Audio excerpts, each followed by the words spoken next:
Hello, my name is Kristen Rowland and I will be your instructor for managerial accounting this term. I just wanted to introduce myself and welcome you to the semester and just give you a couple tips and tricks about how to succeed in this class. I wanted to start by saying that I do recognize that some students come into an accounting class with some trepidation, and to remind you that I'm here for you. So if you have questions, please feel free to reach out either individually or in groups. And I'm happy to meet with you anytime that's convenient for you, okay? So even though this is an asynchronous course, there is someone behind the scenes who's waiting to help you. Okay, so just a little bit about managerial accounting versus financial accounting. So if we remember our financial accounting class, we know that that was about putting together information for our external users, right? We created a balance sheet and income statement for our external users, right? Managerial accounting is about putting together information to be used for internal purposes. So one downside to that is that we can't see the managerial accounting information that like Target or Tesla uses, right? Because that's proprietary information. That's one downside. But if you've ever made a decision either in your organization or personally between alternatives, you have engaged in managerial accounting in a sense, right? So if you've had to decide which college to go to or which car to buy, how to budget your money, those are all managerial accounting functions, okay? So I'm hoping that you can take the information that you learn in this class and apply it either personally or to your organization. And I do find that students learn better if they can attach concepts to things that they already use in their life. So that is a benefit to managerial accounting. So let's talk logistics a little bit about the class. And so I'm going to share my screen because I'm going to pull up my Canvas page. And I just want to show you how I would approach the course, right? So the Canvas course is set up the way your other MBA courses are set up. So this format should look familiar. All your assignments are listed here. And please read through the syllabus. And if you have any questions about that, let me know. But so for example, week one, right? That's where we're going to start. So every week I start at the top, I give you some tips. So I would read that. We discuss the learning objectives here and questions you might want to consider as you go through the week. And then if you go down here to week one, reading and resources, you can see, right? This week, you're responsible for 2 chapters. So the prologue and chapter 1. Right? And you get to decide how you want to learn the material. Some people work better off a textbook. Some people work better off videos. You can use a combination of the two. But what I would suggest is that you look at that material first. And then some weeks, if there are concepts that tend to confuse students, I've created a video that just covers the FAQs for that week. It's not a full lecture because some of the stuff is fairly self-explanatory. So that's what I would do. So I deal with the materials and then look at the professor video, and then you can see what assignments are due for the week. So this week there's a discussion. If we click on that, you can see that there's multiple due dates. So in this discussion, I want some back and forth, right? Like in a normal discussion.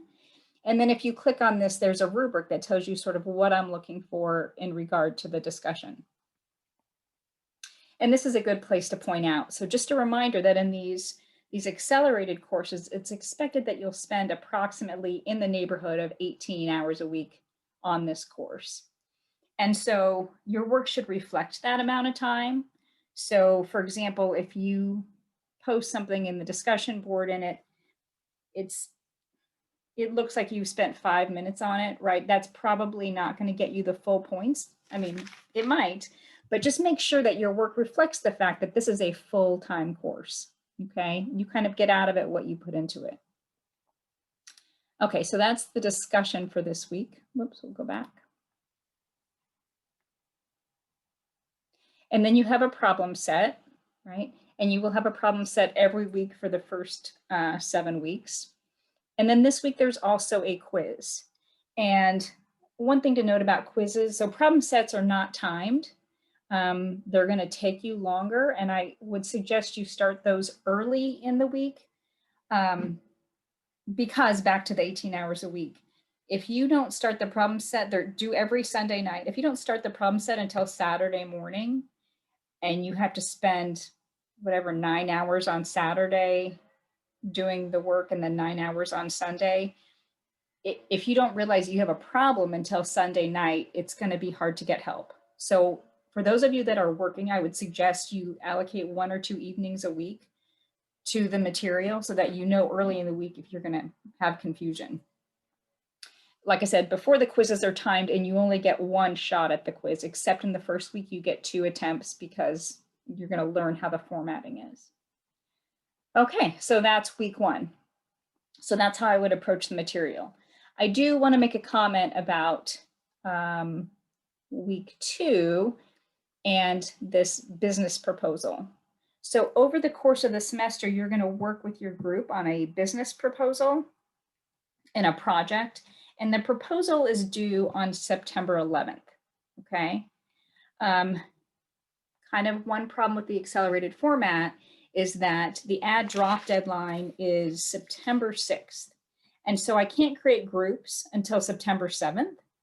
And so you will have 4 days to put together a proposal. Now, this is only worth 2% of your grade. But what I would suggest is that between now and September 7th, you in your mind, you read what this proposal requires. Okay, here are the instructions, and start thinking about what kind of business you might be interested in, so that when you do get assigned to your groups, you already have something in mind, and then you can all discuss. But unfortunately, just with the way that these accelerated classes work, there's not a lot of leeway between group assignment and the due date. If you know you have to be gone that week for work or something, let me know and we can push that off. But I hate to push it off because the project is due in short order as well.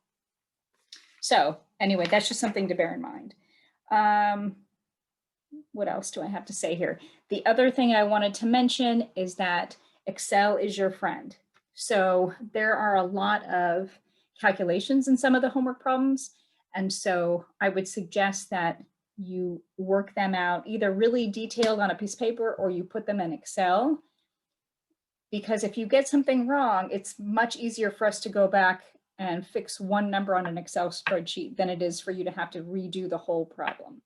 So, and also if you set up your Excel spreadsheets or Excel work in a nice way, when you get to the quizzes, you can use that. So anyway, and if you're having any troubles with Excel, let me know and I can help you there. Okay, so anyway, I look forward to meeting you all and getting to work with you. And if you have any questions, please do not hesitate to reach out. I'll see you soon. Bye-bye.